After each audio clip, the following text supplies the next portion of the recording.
खुलुमबाय बयखौबो दानो इसोरनि बोसोनखौ सोलोंनायनि सिगां आंनि उन्दै उन्दै गथ'फोर आरो फंबाय बिनानावमोन आरो बिमा बिफा बिदा फंबाय आरो गासै जोहोलाव सिख्लाफोर बयखौबो आंनि गोसो गोरबो आरो जिउजों हामबाय आरो हामबायनानै बाख्नायो।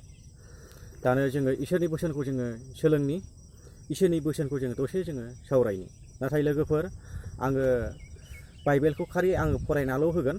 अन्नानै नोंथांमोनानो खेबसे फरायफिननानै आरो नायफिनबावदो, आङो फरायनानैल' होगोन। अब्ला दिनैनि बोसोनखौ आङो फरायनो सानदों। दिनैनि बोसोनानो जाबाय बोसोन बिजाबनि 3 बालाब 1 सिरिनिफ्राय लानानै 9 सिरिसिम। बिदिब्ला आं जिसु ख्रिस्ट'नि मुङै फरायनि। बेयाव बेबायदि लिरनाय दं लोगोफोर, जोहोलावफोरनि लागै परामर्श। ओइ आंनि फिसा, आंनि फोरोंनायफोरखौ दाबावगार। आंनि फोरोंनायफोरखौ गोसोखां फ्लायदो। आंनि फोरोंनायफ्रानो नोंखौ गोबाव जोरहोगोन आरो उन्नति जाहोगोन। मानिनाय आरो बिसास खालामनायनिफ्राय गाव गावखौ गोजान दाखालामथार। नोंसोरो बेफोरखौ मालाफोर बायदि गानदो आरो गोसोआव लादो, नों बेफोरखौ मावब्ला इसोर आरो मानसियाबो हामजागोन। गोसोमानिजों फोरबुखौ बिसास खालामदो। नोङो गावनि मिथिनायाव भरसा खालामनो नाङा।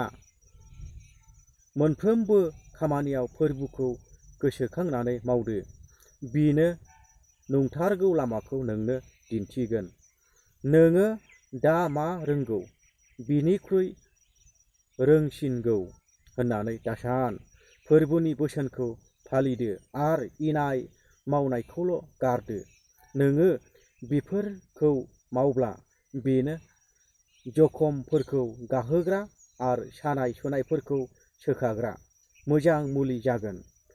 नोंसोरनि हुनिफ्राय मोननाय मोजांसिनथार आबादखौ फोरबुनो दान होनानै मान होदो।